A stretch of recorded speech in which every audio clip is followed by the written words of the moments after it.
declaro que a bênção do Senhor está sobre a minha vida. Diga mais forte: eu e a minha casa iremos terminar tudo aquilo que nós começamos, em nome de Jesus, amém. Você pode glorificar a Deus por isso, aplauda ao Senhor. Creia que nesta semana está sendo gerado isso, está gerando esse poder de você terminar aquilo que você começa. Ezequiel 37, verso 1, a mão do Senhor estava sobre mim, e por seu espírito ele me levou a um vale cheio de ossos, e ele me levou de um lado para o outro, e pude ver que era enorme o número de ossos no vale, e que os ossos estavam muito secos. Ele me perguntou: filho do homem, esses ossos poderão tornar a viver? E eu respondi: ó soberano Senhor, só tu o sabes. Então ele me disse: profetiza a estes ossos e diga-lhes: ossos secos, ouçam a palavra do Senhor. Assim diz o soberano Senhor a estes ossos: farei um espírito entrar em vocês, e vocês terão vida. Porém tendões em vocês, e farei aparecer carne sobre vocês, e os cobrirei com pele. Porém um espírito em vocês, e vocês terão vida. Então vocês saberão que eu sou o Senhor. E eu profetizei conforme a ordem recebida. Enquanto profetizava, houve um barulho, um som de chocalho, e os ossos se ajuntaram osso com osso. Olhei e os ossos foram cobertos de tendões e de carne, e depois de pele, mas não havia espírito neles. A seguir ele me disse: profetize ao espírito, profetize, filho do homem, e diga-lhe: assim diz o soberano Senhor, venha desde os quatro ventos, ó espírito, e sopre dentro desses mortos para que vivam. Profetizei conforme a ordem recebida, e o espírito entrou neles, eles receberam vida e se puseram em pé. Era um exército enorme. Diga bem forte comigo: era um exército enorme. Irmãos, nós temos estudado essa passagem essa semana. Quantas vezes, quantas áreas da nossa vida, elas se tornam como aquele vale de ossos secos. A vida se seca. Muitas vezes se seca a alegria. Muitas vezes se seca o amor entre um casal e uma família. Muitas vezes, devido a lutas e adversidades e percas da vida, secam-se sonhos, secam-se projetos. Muitas vezes seca-se também a vontade de viver, a vontade de produzir, a vontade de ter sonhos e algo maior com a sua vida. Muitas vezes podemos secar espiritualmente. Podemos, irmãos, ter muitos anos na igreja, mas muitas vezes já estamos tão vazios do Espírito Santo. E esta semana foi uma semana extraordinária sobre nossa igreja. Eu creio que marcou a história da nossa igreja. E nós temos sonhado e projetado que de todos os projetos, tudo aquilo que fazemos, os eventos da nossa igreja, nós temos compartilhado isso com alguns líderes. E nós temos orado, e essa tem sido a minha oração, que a semana de jornada feliz, a semana do Espírito Santo, ela seja a maior semana do ano da nossa igreja. Tem um povo que ama o Espírito Santo aqui? Porque entendemos, irmãos, que quando temos esse Espírito Santo, que aviva a nossa vida, que traz um propósito para nós, todo o restante ele é alcançado. E de toda essa passagem que nós vimos, a última parte dela diz que depois que aqueles ossos se tornaram corpos, eles se ajuntaram, formou a estrutura, cresceram a carne, cresceram os tendões, veio a pele, depois veio o Espírito que gerou a vida abundante. A Bíblia diz que no final, a última parte do versículo 10 diz que se formou um exército. Não se formou um grupo de pessoas, não se formou uma comunidade apenas, não se formou um grupo de amigos, não se formou uma família, mas se formou o que, igreja? Um exército. Aquele grupo formado, aqueles ossos restaurados, eles foram formados para um propósito. Eles não foram formados e restaurados só para viver e por viver. Mas quando a Bíblia diz que eles se tornam um exército, significa eles se tornam para um propósito, para uma missão, para uma finalidade, para um objetivo. E qual é o objetivo maior, igreja? Do Espírito Santo nos encher e derramar a sua presença sobre nós, sobre esta semana. O propósito do Espírito Santo é muito maior do que simplesmente nos renovar. É muito maior do que sensações e sentimentos gostosos durante um culto. Tudo isso é muito bom e não tem nada de errado, e nós estamos vivendo isso essa semana. Tenho certeza que a nossa alma já não é mais a mesma. Mas, irmãos, quando nós estudamos a palavra de Deus e conhecemos o Senhor, nós aprendemos que tudo que Deus faz, Ele faz para um propósito. Diga mais forte comigo: tudo que o meu Deus faz, Ele faz para um propósito. E qual é o propósito, irmãos, maior? Qual é a missão maior, o objetivo maior de sermos tão cheios do Espírito Santo? A resposta dessa pergunta está lá no livro de Atos, capítulo 1. Abra comigo, por favor. Atos, capítulo 1, verso 8. O livro de Atos, irmãos, que foi colocado nas nossas Bíblias, formatada, quando ela foi organizada em capítulos e versículos. A Bíblia no original não foi escrita desta forma. Ela foi escrita como texto contínuo. Alguns séculos atrás que ela foi organizada assim, em capítulos e versículos, colocados subtítulos. E um dos subtítulos que se colocam no livro de Atos chama-se o Ato dos Apóstolos. Mas na verdade, irmãos, o livro de Atos não é uma descrição do que os apóstolos fizeram. O livro de Atos, ele é a descrição do Espírito Santo. São os atos do Espírito Santo através dos apóstolos. Se você ler o livro de Atos, desde o primeiro capítulo até o último, você vai ver a ação do Espírito Santo através de homens comuns. E é isso que Deus tem ministrado para a nossa semana, não é mesmo, irmãos? Que o Espírito Santo, nós vivemos a época do Espírito Santo, onde o Senhor, Ele age na humanidade através das nossas vidas. Ele age na vida de uma pessoa através de outra pessoa.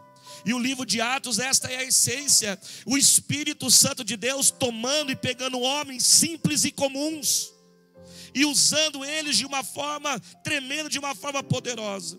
E diz Atos 1:8, os que acharam digam amém. E diz assim: mas receberão o quê? Poder. Mas receberão poder quando o Espírito Santo descer sobre vocês. E serão o quê? Minhas testemunhas em Jerusalém, em toda a Judéia e Samaria até os confins da terra. Receberão o poder do Espírito Santo para serem o que, irmãos? Testemunhas. Diga para o seu irmão: você é uma testemunha do Senhor Jesus. Fala para ele aí. O Espírito Santo, irmãos, ele veio para que nós sejamos o que? Testemunhas. Grita bem alto, seu irmão, diga assim: seja uma testemunha. Fala para ele aí. Irmãos, o que é uma testemunha? Testemunha é aquela pessoa que viu e ouviu algo. Testemunha é aquela prova. Testemunha é aquela pessoa que valida algo. Testemunha é aquela pessoa que defende e mostra, diz: não, isso aqui é realmente verdadeiro. Eu vi isso acontecer. Eu ouvi falar disso. Eu estava lá, eu estava escutando aquilo. Testemunha é que valida. Testemunha é que prova. Não é assim quando às vezes a gente vê uma cena na televisão, num filme, e ali os juízes, os advogados, e eles chamam que agora a testemunha, a prova, a pessoa que viu, a pessoa que ouviu, ela estava lá, ela viu, ela é uma testemunha, ela valida aquilo que aconteceu. E a Bíblia diz que o Espírito Santo, irmãos, ele nos enche para nós sermos a testemunha de quem? A testemunha de Cristo. Diga bem forte: eu sou. Diga mais forte: eu sou uma testemunha de Jesus Cristo. Quem é que aprova que Jesus Cristo é verdadeiro, que Ele é fiel, que Ele é poderoso? Ele diz: vocês receberão o Espírito Santo para serem as testemunhas. Nós, igreja, somos a prova, somos a validação que o Senhor Jesus está vivo, que Ele é real. Somos a prova que Ele não é uma força. Somos a prova que Ele não é um personagem da história. Nós somos a prova que Jesus é Deus e Ele é Salvador da humanidade. Nós somos a prova que Ele ainda cura, liberta, restaura e transforma. Nós somos a prova que Ele pode transformar a pior de todas as pessoas e um servo poderoso do Deus Altíssimo. Nós somos as testemunhas que Ele pode curar o que os médicos e todo o avanço da medicina não conseguem. Será que eu posso escutar um glória a Deus?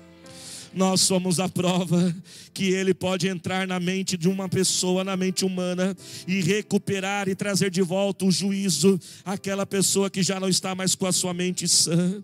Nós somos a prova que Ele entra no íntimo da alma humana, removendo solidão, amargura, depressão, trazendo ânimo, trazendo a vontade de viver. Aquela pessoa que já tinha pensado em desistir, talvez até pensamentos de morte e suicídio já passaram na sua mente, mas quando Jesus Ele entra, Ele penetra a alma e Ele remove a angústia, Ele remove a depressão e coloca a alegria do Senhor. Nós somos a prova que Ele reescreve a história das pessoas, consertando seus erros e falhas do passado. Nós somos a prova que Ele expulsa os demônios, que Ele restaura o amor nos casais e nas famílias. Nós somos a prova que Ele dá sentido, Ele dá propósito, Ele dá direção de vida para aquele que está perdido. Nós somos a prova que Ele salva a humanidade, que Ele batiza no Espírito Santo, que Ele cura, e somos a prova que Ele é o Rei dos Reis e que voltará para buscar a sua igreja. Eu sou uma testemunha. Eu sou uma testemunha. Levante as mãos, aplaudindo, glorificando ao Senhor. Diga bem forte: eu sou uma testemunha. Quando pessoas chegarem para dizerem para você e perguntarem como que você pode acreditar em Jesus, como que você pode acreditar na Bíblia, você vai dizer: eu sou a testemunha. Conversava com um jovem esses dias, nessa semana. Ele falou: pastor, eu não consigo acreditar. Eu gosto da igreja, eu gosto dos cultos, eu gosto de estar no meio, mas eu não consigo acreditar. Eu disse: realmente eu sei que é difícil. E eu disse para ele falava assim: pastor, ora para mim para que eu consiga acreditar. Eu falei: você não precisa fazer isso, meu filho. A única coisa que você precisa é desejar, porque Ele tem todo o poder para provar para você. E eu disse para ele, e comecei por algumas histórias malucas da Bíblia. Fui para Jonas, já fui direto em Jonas. Meu filho, eu sei que é difícil acreditar que um homem ficou 3 dias na barriga de um peixe. Falei: eu sei que é difícil acreditar que o mar um dia se abriu e pessoas passaram em terra seca. Eu sei que é muito difícil de acreditar em muitas histórias da Bíblia. Mas eu dizia para ele: você sabe como que eu acredito? Eu não acredito porque alguém me convenceu, apesar de crescer na igreja. Eu não acredito porque provas arqueológicas me mostraram. Eu não acredito porque eu fiz um curso de bibliologia, estudando a história, o começo e a formação da Bíblia, aquilo me convenceu. Eu falei: não,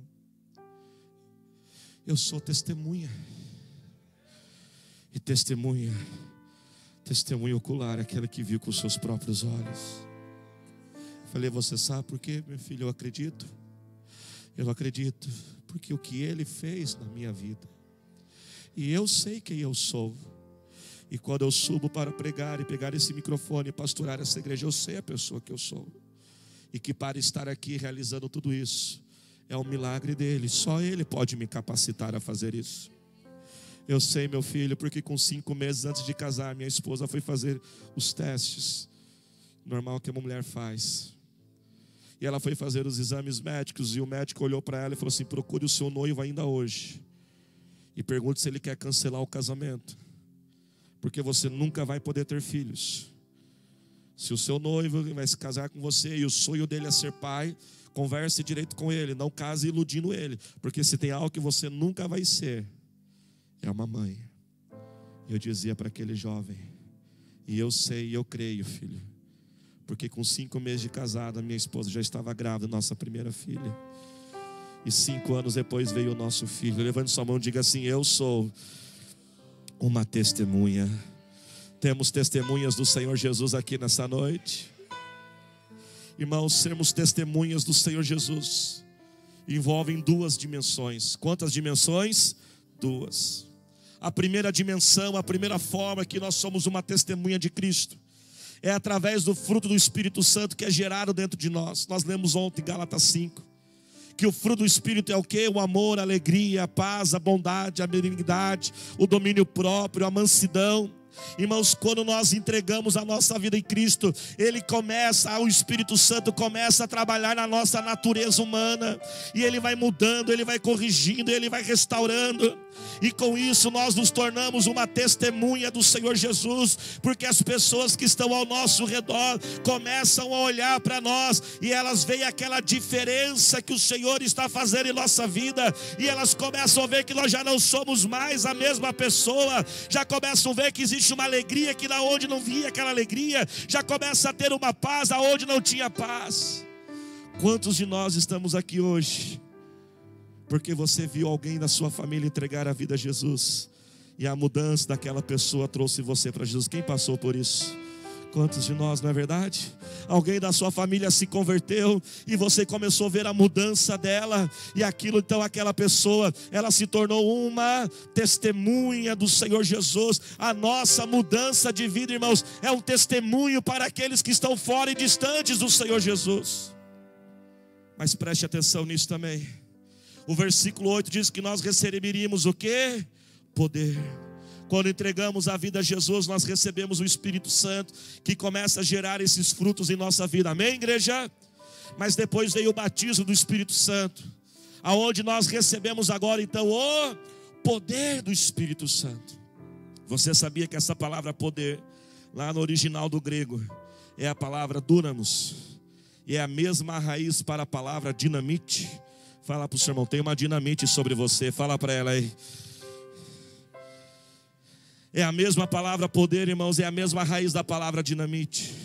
Ou seja, quando somos batizados com o Espírito Santo, nós recebemos o poder do Espírito Santo, nós recebemos essa dinamite espiritual sobre a nossa vida, para quebrar os jugos de Satanás e para realizar a obra do Senhor. Igreja, a obra do Senhor precisa de todos nós. Diga comigo, fala para o seu irmão ao seu lado, diga assim: a obra do Senhor está precisando de você. Fala para ele aí. Irmãos, nós podemos usar a nossa vida para a obra do Senhor, amém? Nós podemos usar nossos talentos para a obra do Senhor, nossos talentos naturais. Mas nós sempre ensinamos isso à igreja. Irmãos, a igreja também precisa, além dos talentos naturais que nós usamos, os ministérios, os grupos, nas células que nós temos, também precisamos do poder. Porque uma igreja sem o poder, irmãos, uma igreja que só opera nos talentos naturais, ela se torna uma organização burocrática, um clube social. Mas o que difere ela é o poder do Espírito Santo. E hoje nós vamos, nesse penúltimo dia da nossa jornada feliz, a nossa oração e busca pelo Espírito Santo hoje é para que Ele libere esse poder sobre a vida de cada um de nós. 1 Coríntios 12, Romanos 12 fala desses dons do Espírito Santo, que são esse poder. Poder para gerar milagres, poder para curar os enfermos, poder de fé para liderar, irmãos. Líderes de células que estão aqui, nós vamos ungir vocês. Líder de célula tem que ter fé. Ele olha para a sua célula e diz: pela fé nós vamos multiplicar esta célula. É poder, a fé é o poder que vem do alto sobre nós. Profecias, palavras de conhecimento, palavras de sabedoria, dom de contribuir. Você sabia que tem até poder sobre pessoas que Deus derrama, que é o dom de contribuir? Romanos capítulo 12. Como assim, pastor? A igreja, irmãos, ela também precisa dos recursos financeiros. Sabia que Deus derrama um dom de contribuir? Que são pessoas que têm um coração generoso, elas ofertam e dizimam com um coração aberto, e Deus prospera essas pessoas, Deus abençoa essas pessoas, e Deus põe na vida delas, para que através do seu dízimo, a sua oferta, a igreja pode avançar. Dom de falar em línguas, dom de interpretar línguas. Quantos querem receber os dons do Espírito Santo nesta noite? Irmãos, a igreja está precisando. Nenhuma pessoa tem todos os dons. Como pastor não tenho todos os dons. Ou seja, eu preciso de você. A igreja está precisando. E assim, irmãos, o Espírito Santo, ele reparte os dons sobre a igreja. Eu recebo alguns, você recebe outros, o seu irmão do seu lado recebe outros. E sabe, irmãos, o que faz da igreja um lugar poderoso? E sabe o que faz da igreja esse lugar maravilhoso? É quando cada um começa a operar nos seus dons. E todos são usados por Deus. E a obra do Senhor, ela avança. Pessoas são ministradas e pessoas são restauradas. Se coloque de pé neste momento, glorificando ao Senhor. E aonde nós temos que ser testemunhas, irmãos? Presta atenção, olhe para cá. Aonde que nós temos que ser testemunhas? Ele diz aqui em Jerusalém, em toda a Judéia, Samaria, até os confins da terra. E existem muitas interpretações desses 4 lugares. Mas o que eu gosto mais, irmãos, Jerusalém. Jerusalém, coloque a mão no seu coração, grupo louvor. Jerusalém era a capital religiosa, a capital, vamos colocar assim, espiritual. Jerusalém simboliza a igreja. Sabia que nós temos que também ter um bom testemunho dentro da igreja? Temos que ser usados por Deus dentro da igreja. Nós não somos usados também fora da igreja, mas também somos usados o quê? Dentro da igreja. Se comportarmos como um exército, se comportarmos como servos de Deus, irmãos. A palavra de Deus diz lá no livro de Coríntios, Paulo dizia: quando eu era criança, eu pensava como uma criança, falava como uma criança, eu discorria como uma criança, sentia como uma criança, mas quando cheguei adulto, acabei com as coisas de criança.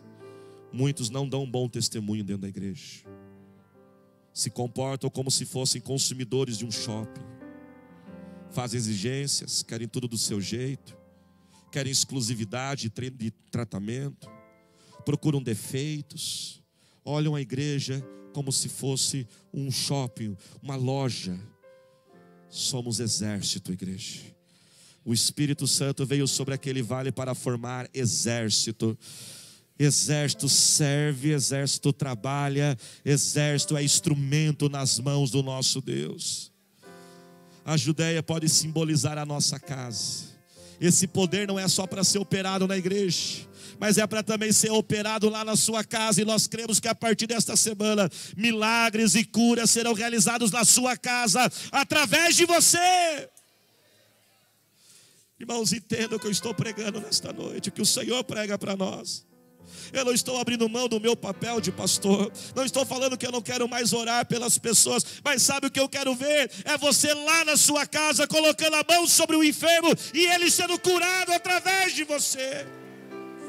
Eu não estou abrindo mão da minha função de aconselhar e de orientar. Mas sabia que existe um dom do Espírito Santo chamado palavra de sabedoria.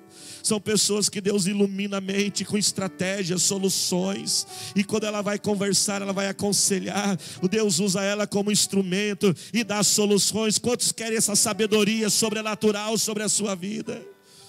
Vai começar na igreja que é Jerusalém. Vai ser lá na sua casa que é a sua Judéia. A Samaria simboliza a sociedade que está ao nosso redor. É o nosso local de trabalho, é a escola, é o lugar onde a gente vai. E o Espírito Santo vai começar a liberar esse poder, vai liberar esse poder. E os confins da terra, todos os lugares que o Senhor nos levar. Dê a mão para quem está do seu lado, comece a orar junto com Ele agora. Comece a clamar agora ao Senhor. Aleluia, Jesus, aleluia, Senhor.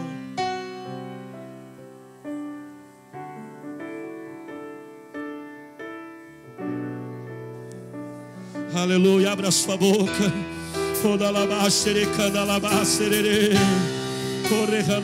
Aqui pastoral e supervisores já podem estar vindo aqui em cima. Por gentileza, abra sua boca. E recebereis poder para serem minhas testemunhas.